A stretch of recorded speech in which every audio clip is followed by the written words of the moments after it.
Greetings and salutations, spooky creatures of the night. It is I, Eric J. Chucci, joined as always by the spookiest creature of the night, the boy. I was about to say Ted is here? Ted is in all of our hearts. So, it's been a minute. We pre-record podcasts, and there was a whole bunch that all came at once. But we've got some catching up to do. We've watched some stuff. We've actually absorbed new content for a change. Yeah, I've been watching a lot of TV series solo myself. This is the Two Nerds podcast, by the way. I cannot stress that enough. I don't know how you could not know. There's a link tree in the description. It goes to various books you can buy, a Patreon you can subscribe to be cool, like Rob, a guy from Ohio, Passion Killer 711. Yep. That's the $1 tier. The $5 tier, you get Journey of Wrestling episodes a week early. And, yeah, just thanks to you guys who do that. We appreciate you. And you know what? Sharing the link, if you like the show... helps. Yeah, it does. Liking, commenting. Circulate the tapes. Mm-hmm. Yeah, so I've been watching TV series. I finished Rise of the TMNT. I watched Bless the Hearts... which just sort of tickled me in general. And Harley Quinn Show and a couple of other things. But it's been a while since we have both witnessed media together that was worth reporting on. Yeah, and it's been a while generally for me since I have absorbed new media that's worth reporting on at all. Because most of what I watch is on the platform you're on right now. I watch a lot of YouTube, and... well, there's just not a whole lot to say about that. I think that's the thing. For a second there, my brain went, could we do commentary on YouTube videos? And like, yeah, but it would be like, hey, did you see the latest Markiplier? Yeah, it was pretty good. Yes. Well, thanks for coming to the show. Most specifically, if you can't tell by the thumbnail, we watched the entire season of She-Hulk. We watched the 2022 Munsters, as I am a Rob Zombie fan. I've been wanting to do that for a while. And we watched Werewolf by Night. And we've got thoughts about all of them, but not enough to fill a podcast on any of them. So we're going to do all of them here. Yeah. What do you want to start with, Breda? You want to do a sandwich positive, iffy positive? I think that's a great thing to do. All right. I will start with the thing I have the least to say about, which is Rob Zombie's The Munsters. Yeah, you know what, honestly, I think I have the least to say as well. I have some shit to say, largely all of the people on the internet who don't like The Munsters, who dislike that movie very much so, who've left many negative reviews. If any of you are here, explain to me what the fuck you wanted this movie to be. Because what it delivered was The Munsters. I would say that... Sherry's performance was a little more than the original Lily. The original Lily was a bit more grounded, less flighty, in her vocalizations and stuff. But she's playing a younger character here, all of 180 or whatever. And she does tend to, as the movie goes on, she gets more and more grounded. Yes, as she has to deal with his antics. I would also say that Jeff Daniel Phillips, while he is absolutely not doing Fred Gwynn, which is fine, you're going to have such a hard time embodying that same actor. It was a good call. Yeah. You weren't going to pull off Fred Gwynn. Don't try. I liked his awkward sort of Jeff Goldblumian interpretation of the character, and I felt it really still kept the spirit of Herman Munster. In fact, this entire show, while the comedy had been updated for modern times, it really just kept the spirit of the Munsters. This was everything I wanted from this film. Yeah, this was a dumb fucking movie. Good. I don't want smart from the Munsters. The only real criticisms I have is that it ran a little long. There was some stuff that could have been cut. It was about 20 minutes too long. Yeah. 90 minutes was the right call for this. This is very obviously a children's movie with some jokes slipped in for the adults, and 90 minutes was the right call. There's some fat you could trim, but that doesn't rate the feedback it has gotten, which is overwhelmingly very negative and fucking baffling to me. Because what did you want from this movie? Yeah, I it's not a smart comedy. And, I don't really like most comedies nowadays, and that's not out of some sort of puritanical thing. I watch Rob Zombie movies.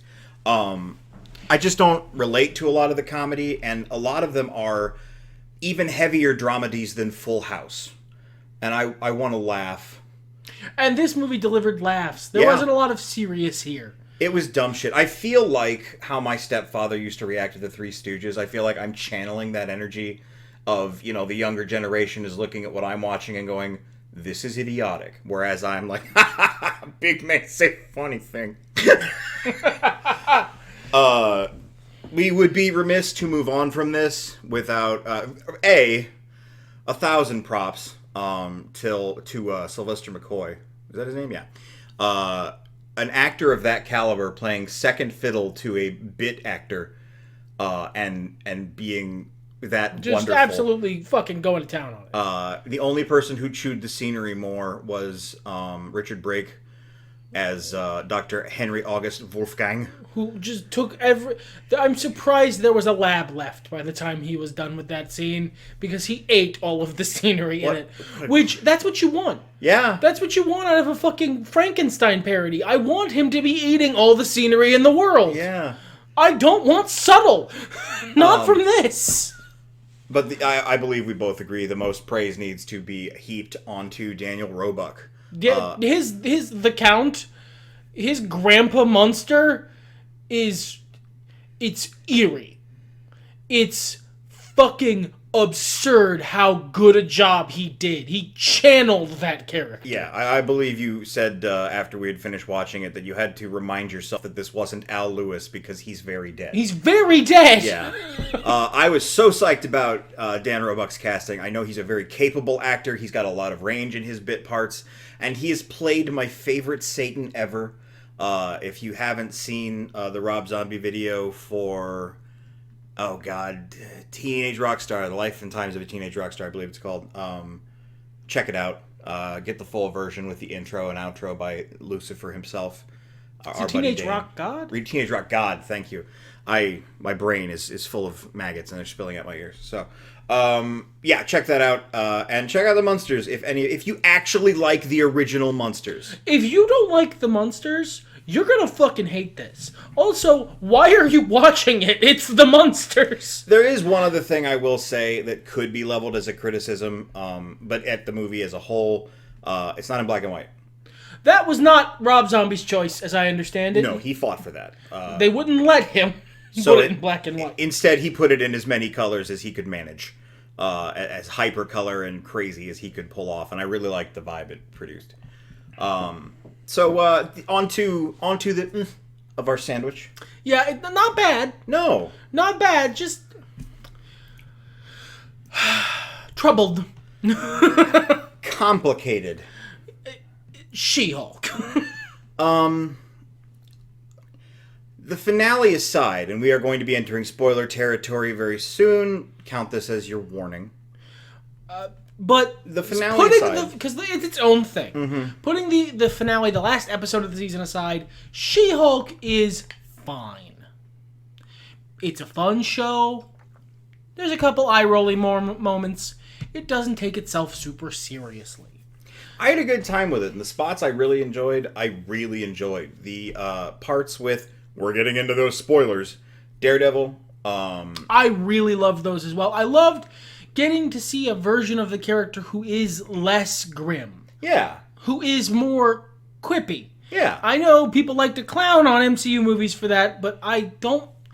Seeing a version of Matt Murdock who isn't just cripplingly depressed all the time was nice for me. I'm glad for Matt. Yeah. I love seeing obscure Marvel characters like Frogman. Mr. Immortal, yeah. Everyone who was at the yurt retreat. Those are some C-listers there. Man, they were digging. And this show had a lot of really great Easter eggs hidden quietly in it. My favorite one is the one that's like a clickbait ad on the side of a website Jennifer's on that says something like, "Why is there a giant person skeleton in the ocean? Why is there a giant man in the ocean?" Just, I don't know. It was really fun. Is it what I usually want from the MCU? No. But like I just said, I've had a hard time dealing with a lot of modern sitcoms. And this was nice for me. I agree there were some eye-rolly moments, but they weren't too bad overall. No, they weren't. And I think the highs made up for it. Honestly. Generally, it did an okay job of straddling the line between its professed desire, fun lawyer show, and the superhero show. And, well, fun, not good lawyer show. People who like lawyer shows do not like She-Hulk. It is apparently very wrong at all of the lawyer stuff. I am not a lawyer, so I was not terribly bothered, but even I went, that doesn't sound correct. Well, and I think we've crossed the meridian. We've crossed the Rubicon even, perhaps. I've been saying this with every MCU thing that has come out since Endgame. Shit's a lot more comic booky now. Yeah, it's a lot more comic books. The whole series is a lot more comic books than, like, anything pre-Endgame. And I think that's okay. I think we've entered a new, pardon my insistent terminology, phase of Marvel movies and entertainment in general, because we are now in that world like comic books where there is something for everyone, even if everything isn't for everyone. Yeah, and, well, there may come the day when I stop trying to absorb every Marvel Cinematic Universe thing. In fact, the day has already come. I couldn't watch Ms. Marvel, and longtime listeners of the podcast will know that's heartbreaking, because I fucking love Ms. Marvel. I love that character, but it's just, that show's not for me. No. It wasn't made for me. And that's okay. Not everything has to be for me. But it was, I couldn't sit. I couldn't sit through it. I'm not a teenager. And like, I think a really good hallmark of when you reach adulthood is when you watch The Little Mermaid and realize that Ariel's being an idiot. And King Triton is right. And please, no, do not do this. This is a very unwise plan. Right. Or when you start watching King of the Hill and... Man, Bobby, fucking shut up. Listen to your father. He's being very reasonable most of the time. Bobby's not too bad of a kid, though. No, he's trying. He does his best. He's trying. But that was us with Ms. Marvel. We, in fact, separately viewing, got to the same point in the same episode and had to tap out. Yep, it was the exact same scene, and we both went, okay, well, this isn't for me anymore. Yeah, I can't handle this. My sympathy glands are overproducing, and I have to go. Yeah. Just let the man go to Comic-Con dressed as the Hulk. He was so excited. He was so excited. Anyway. But let's talk... What's our time look like here? Okay, let's talk about the finale of She-Hulk. The finale of She-Hulk... This is going to be heavy spoilers. Violent spoilers. I'm not going to timestamp this. God, no. I would love to, but that's just not an editing thing that's going to happen. Absolutely not. No. The finale of She-Hulk is the most comic books thing the MCU has done. Yes. I think full stop. I don't think it's close. No. It is a She-Hulk comic come to life. It is absolutely the most comics books we have seen the MCU go. I hated it. I hated it so fucking much. I can't hate it. And that's valid. To be clear, I could understand loving this. If I were slightly different or at a different place in my experience as a person, I probably would have loved this purely because it's so comics. It is so fucking comic books. But the MCU isn't comic books, and things that work in comic books aren't necessarily going to translate. At least, not for me. Well, and I don't know that that's necessarily true of me. Mind you, I didn't love it either. I cannot be mad, but I also can't come down on whether or not I enjoyed it at all. I prefer to think of the series without a great deal of the finale. Just because it's, I don't know, I guess like Game of Thrones, right? I mean, not for me personally. I stopped watching when Jon Snow came back. But I will throw that in there anytime I feel like it, by the way. Apropos of nothing. It made me so mad. made me so mad. George R. R. Martin, you want to make your big show about how the good guy never wins and the bad guys are very clever and you don't get comebacks, and then you bring that little wiener back. Well, to be fair, he hasn't done that yet because he's not going to write another book until he's dead. Right. he's just going to he's going to take the rain check on that whole affair, I feel like. I understand that as a writer myself. Books purchasable in the link trade. Really appreciate it. New one coming out soon. There are some plot ideas that I had in place when I first started writing my main book series back when I was like 16 or whatever, that now that I'm an adult, I'm going, we are not going to do that. That's stupid. But it was so good, again, like Game of Thrones, so rich. What an interesting world, what fun characters, what punchy jokes, what curious situations. I wonder how it's all going to resolve. And then it just sort of declined to do so. Yeah. And it did it in a fun way with a lot of fan nods. I would say if you were going to do this ending, they did it as well as you could. Oh yeah, they absolutely did a fucking bang up job with what they were aiming for. They hit what they were aiming for. They absolutely delivered on the premise they were going for. And I think it was also a cushioned enough delivery that, like, it wasn't as incendiary as it could have been. But I still fucking hated it. I cannot blame you. I could not blame anyone's feelings on the show. I don't think we're ever going to see it again. I would be surprised if we ever saw it referenced again, except as maybe a joke. I might be wrong about that, and I'll evaluate my feelings on that being the case later if it comes up, but I really don't think it is. Much like a listicle about 10 weird moments in comic books you forgot. Yeah, it's, the best way I can describe my feelings without, 'cause even as we say it's going to be heavy spoilers, we've kind of danced around exactly what happens, and that's okay. There's another YouTube show called Trope Talk. They did a recent episode on lamp shading. It goes into lamp shading and when it's good and when it's bad and the nature of the fourth wall. That summarizes a lot of feelings I have about this particular, the last episode of She-Hulk. What it looks like when you've used the lampshade poorly, you just come across really fucking insecure. And I don't know that that's not necessarily the vibe they were going for.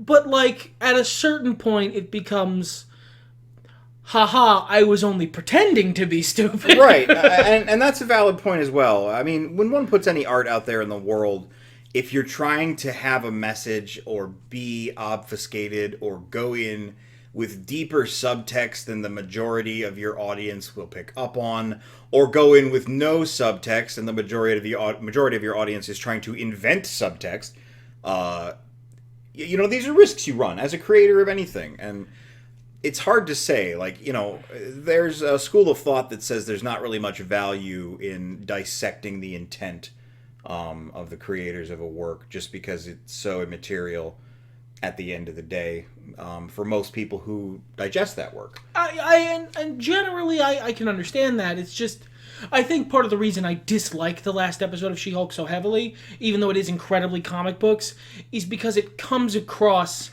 insecure. It comes across weak. Commit to your bit. Don't tap out at the last minute and do what you did. Just commit to the bit. All of the things you did, all of the stuff you built up throughout the season, if you think they're cringy and bad, don't make funny jokes about how they're cringy and bad. Fix them. Well, at the same time, this is a subject I addressed with you in our discussions about the show in the last couple weeks. I don't know that this was a message for us.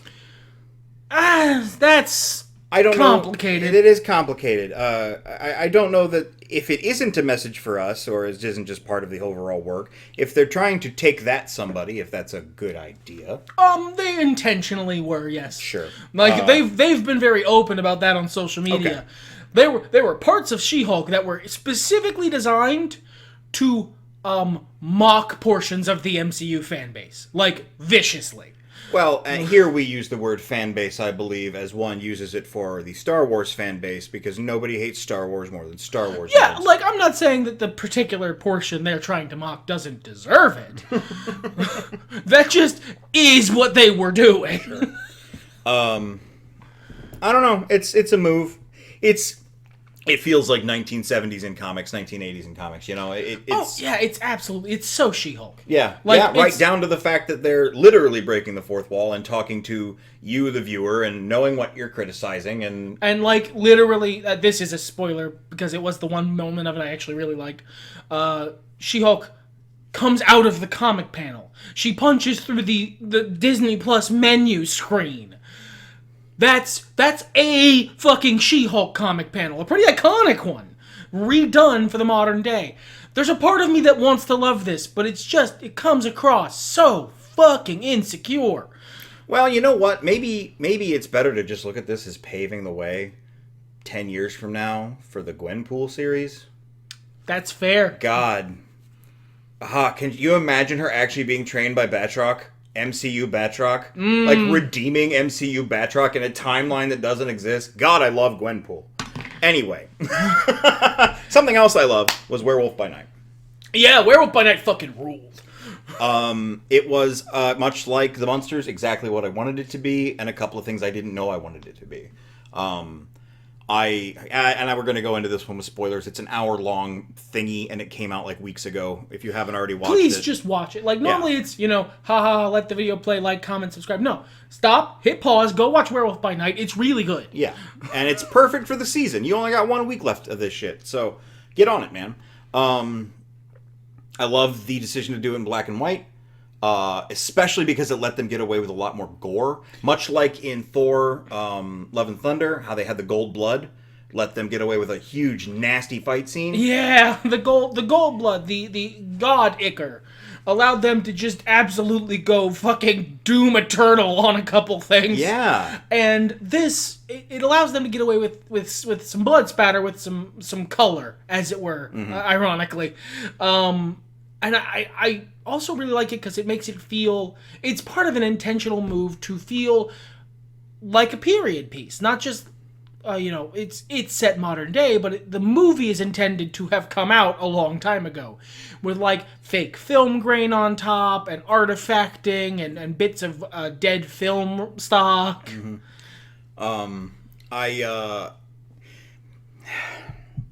What did I just say about She-Hulk? I love the Z-tier Marvel characters. I love the Z-tier DC characters. I love comic book characters people don't pay attention to. The only thing that mattered to me when I saw the trailer is the gentleman on your right, Man-Thing, who I love.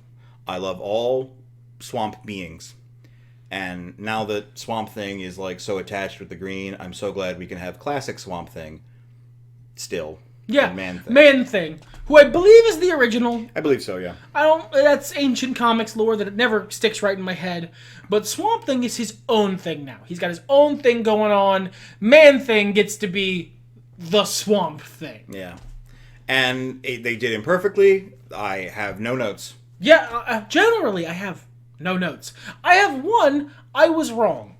Megan McCarthy does a much better job than I thought she was going to. I do not generally like her performances and things. And she did, I believe that's who it is. It's whatever the comedian lady is. Yeah, I know who you're talking about. I just don't remember if that's her name. Please, keep vamping. Okay.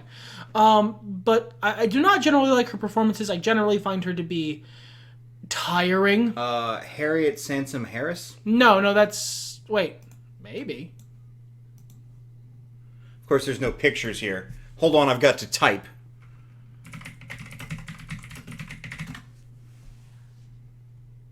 Oh, okay. I thought that was Megan McCarthy.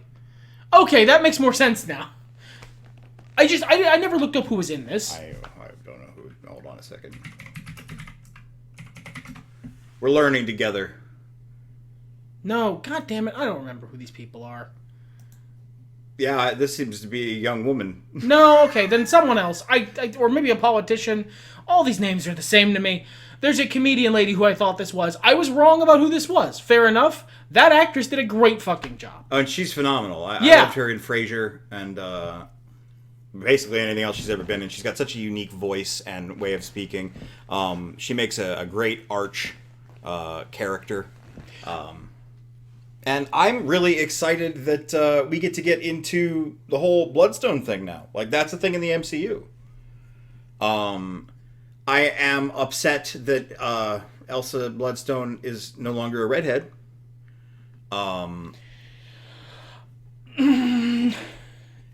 Melissa McCarthy was the lady's name. I know her. I don't know why I didn't connect that. They just look really similar, and my brain. Sure. I can see why you would have thought that from the trailer. Absolutely. But anyway, we're not. I'm not. I'm not touching the redhead thing. It's too funny. If you're on the internet, you probably know. There's a lot of redheads are replaced with actors who are not redheads. In various adaptational works. It's something of a pattern, this Elsa Bloodstone being the latest iteration in that pattern of Hollywood casting directors just seeming to have something against the gingers. And I don't know why, other than there's just not that many of them. Sure. And only so many of them can possibly be actors. Right. And maybe they tried out a bunch of... I mean, but you can... It's 2022. You can digitally alter someone's hair to be red. And because this is a black and white film, and who knows how red hair shows up on film, maybe if we get Elsa Bloodstone in a future thing, she will have dyed her hair red or something. Maybe. Or they'll make it a touch more auburn like they had done with Scarlet Witch. Yeah, or that. I'm not mad. It is just a very amusing pattern. No, I mean, cast whoever the hell you want. But this is the sort of nitpickery that I have carried with me the entire time. I try not to be upset about it, but if a character has an iconic look, and it's that simple, what do you gain by messing with it and diluting that character's presence? Now, I have, obviously you can see Grandpa Munster here has a big curly mustache. I feel this is additive. I feel like Al Lewis looks naked now on the face. Yeah, I looked back and went, wait, he didn't always have that mustache? No. It's so... Oh. My stupid alarms. It didn't show up on the podcast last time, so I'm not worrying about it this time. But it's not... It is so of the look that... Yeah, okay, he always had that. My brain went back and edited it into the old Munsters footage. Yeah. But look, at the end of the day, the red hair, it is a minor nitpick. But that character is very she's got a look. She's got an icon. In the same way that if you're gonna put them in the costume, I want it to look like the costume. It doesn't have to look like it jumped off a comics panel. In fact, oftentimes that's not really a great idea. I love how they shamed Daredevil's yellow outfit in She-Hulk. Yeah, ketchup and mustard. Ketchup and mustard. And with my exact criticism that I always have of the red and yellow. And, they've done it before in even Marvel. Luke Cage wore his comics outfit for all of one scene so that we could all bask in it and then realize how stupid it looked, and then they moved on. WandaVision had Wanda show up in the Scarlet Witch outfit, like the comics version, and it looks like a fucking Spirit Halloween costume. That's the thing that always makes me laugh. Mortal Kombat circles is most of it. I used to be active on the Mortal Kombat Reddit. I used to be active on Reddit. People are so thirsty for the original 3 Mortal Kombat designs, especially for the ninjas. And they look stupid. They don't translate. They're not as cool as you remember. Or the Harley Quinn outfit, the classic one that everyone loves. I wanted one of the Harley Quinn actresses to wear that in a live action thing until one of them did, and I went, oh my god, it looks so bad. I've seen so many cosplayers. Getting the headpiece right is a nightmare. It's so damn hard. And then you got this bodysuit that is ultra plain. that it only looks good when you can animate it to look good from whatever angle you want it to. It doesn't work. Adaptational changes are, in general, fine, but you have to respect the character. Sure. And all that said, overall, I feel like they respected the character. Elsa Bloodstone is not, to be clear, not a character I'm amazingly invested in. So, like, I only know so much about her. But she's got, they got the cool fucking they got the vein crossbows. As I understand it, those are quite important. Yeah, I was excited to see her pick one up. And, attitude. Yeah, the general fucking Lara Croft Tomb Raider attitude. Yeah. I don't hate it at all. Mm-hmm. It was, and the show, again, Werewolf by Night generally, is just a really good 1 hour horror movie. Yeah. Mixed with Marvel. You know. It's a Marvel movie, but it's a Marvel horror movie. Anything else you would like to report on before we sign off? I can't really think of anything else that I've watched recently that's big enough to talk about. Okay. I would like to very briefly talk about the Harley Quinn show because I don't have much to say about it. Please, by all means. I do not watch this program. No. I looked upon its works as many years ago and went, I'm going to fucking hate that. No. I really liked the first 2 seasons.